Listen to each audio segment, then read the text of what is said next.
Bonjour, au menu les tarifs de la Micra DIGS, le premier teaser pour la nouvelle 911, de la Formule 1 et un bus Hello Kitty.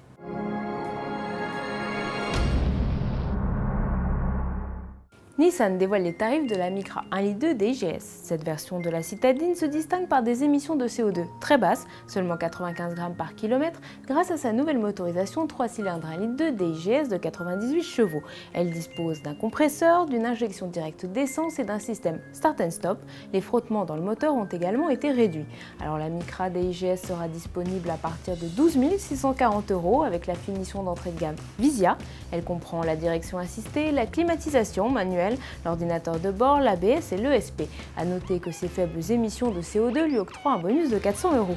5 finitions complètent la gamme, chapeautée par la Micra Lolita Lampica. Le cœur de la gamme se nomme ici Tecna. Disponible à partir de 15 690 €, elle offre la climatisation automatique, un toit en verre et le régulateur de vitesse. La Micra DIGS sera commercialisée le 1er septembre. Porsche dévoile le premier teaser officiel pour la nouvelle 911. Pas de quoi s'emballer pour autant, les images tournées en Afrique du Sud sont magnifiques, mais ne laissent pas découvrir pleinement la sportive. La nouvelle 911 devrait être légèrement plus longue et plus légère. Sous le capot, on attend un flat six 3,6 litres de 350 chevaux en version Carrera. Il faudra patienter jusque Francfort mi-septembre pour la présentation officielle de cette 911 991.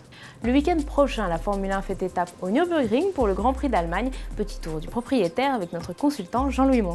C'est un circuit très technique que les pilotes aiment beaucoup. Allez, je vais le comparer à Manicourt. Technique, amusant, sympa pour les ingénieurs. Sauf que pour les spectateurs, souvent, on a affaire à des grands prix un peu rasoirs, on va dire les choses comme elles sont, mais bon, qui peuvent avoir un autre aspect en raison souvent de la météo qui est difficile, où il fait froid, où il pleut quelquefois, pas tout le temps, mais il pleut aussi.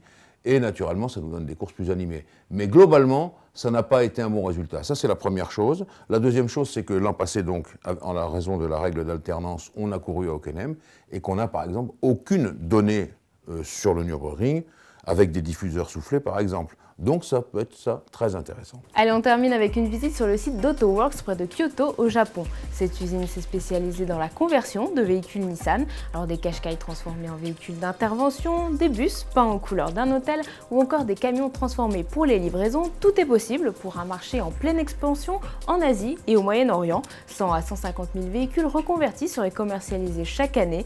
Et pour démontrer leur savoir-faire, les employés de l'usine ont créé un bus à l'effigie d'Hello Kitty, le célèbre petit chat japonais.